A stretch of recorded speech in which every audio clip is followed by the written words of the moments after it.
বৈষম্য বিরোধী ছাত্র আন্দোলনের লিয়াজু কমিটির সমন্বয়ক মোহাম্মদ মাহফুজ আলম। সম্প্রতি তাকে অন্তর্বর্তীকালীন সরকারের প্রধান উপদেষ্টা ডক্টর মোহাম্মদ ইউনূসের বিশেষ সহকারী হিসেবে নিয়োগ দেওয়া হয়েছে। তবে তার নিয়োগের পর থেকেই সবার মনে প্রশ্ন, কে এই মাহফুজ আলম?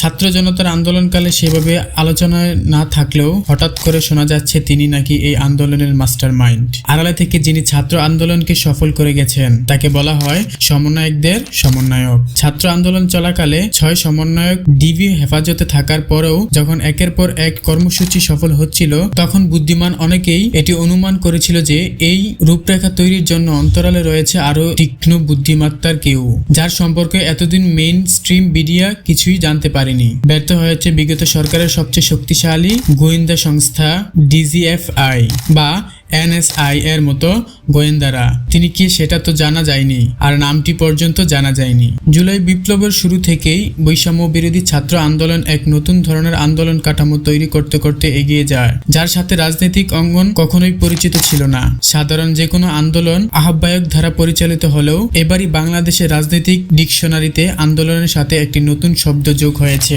সমন্বয়ক। এরপর একের পর এক যোগ হয়েছে আরো নতুন নতুন টার্মিনোলজি, বাংলা ব্লকের complete shutdown, March for Dhaka ইত্যাদি। ধারণাগুলো বাংলাদেশের রাজনৈতিক অঙ্গনের একে কখনোই ছিল না। কেন দরকার ছিল নতুন ধারণাগুলো, আর কেনই বা এই ধারণাগুলোর সাথে দলমত নির্বিশেষে সকলেই মিশে গিয়েছিল? কেনই বা অতীতের অনেক রাজনৈতিক দলগুলো হরতাল, অসহযোগ আন্দোলন কিংবা সরকার পতন সহ নানা আন্দোলনের ডাক দিয়েছিল, সর্বস্তরের জনগণকে প্রাপ্ত করে ব্যর্থ হচ্ছিল?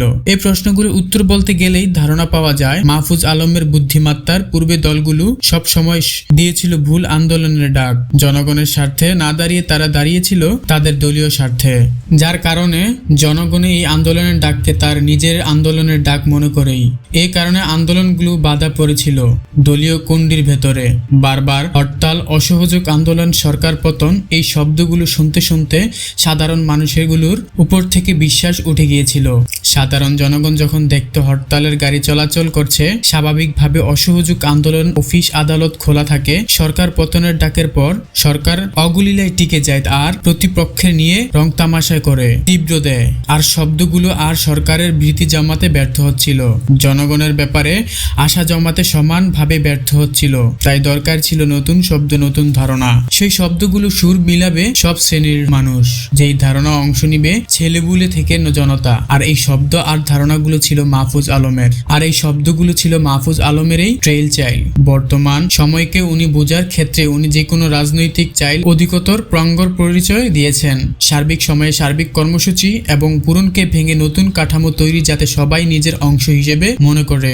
এক্ষেত্রে উনি শতভাগ সফল হয়েছেন। দীর্ঘ 6 থেকে 7 বছর হলো জীবন চুপচাপ এবং অন্তর্মুখী স্বভাবের, আলোচনায় আসার মতো বা করতে দেখিনি কেউ, কিন্তু হঠাৎই বাংলাদেশের রাজনৈতিক আলোচনার কেন্দ্রবিন্দু হয়ে উঠেছে। এবার আসা যাক মাহফুজ আলমের ব্যক্তিগত কিছু তথ্য। মাহফুজ আলমের জন্ম 1995 সালে লক্ষ্মীপুর জেলার রামগঞ্জ উপজেলায় ইছাপুর গ্রামে। আপনারা অনেকে জেনে অবাক হবেন যে মাহফুজ আলম মাদ্রাসা শিক্ষার্থী। তিনি চাঁদপুর জেলার গল্লাক দারুস সুন্নাহ আলিম মাদ্রাসা থেকে এসএসসি এবং ঢাকা কামিল মিল্লাত কামিল মাদ্রাসা থেকে এইচএসসি মানে আলিম পাশ করেন। মেধাবী ছাত্র মাহফুজ 2015 এবং 2016 শিক্ষাবর্ষে ঢাকা বিশ্ববিদ্যালয় আইন বিভাগের ছাত্র ছিলেন। প্রিয় দর্শক, সিদ্ধান্ত গ্রহণের বিষয়টিতে মাহফুজ আলম পরদর্শীকের পরিচয় দিলেও এই আন্দোলনের যে প্রতিটা বিশ্ববিদ্যালয়, স্কুল, কলেজ কিংবা মাদ্রাসা, এমনকি নতুন ইতিহাস তৈরি করার প্রাইভেট বিশ্ববিদ্যালয় ছাত্রগুলো আত্মত্যাগ ছিল, সেটি আমরা অবলীলায় স্বীকার করি।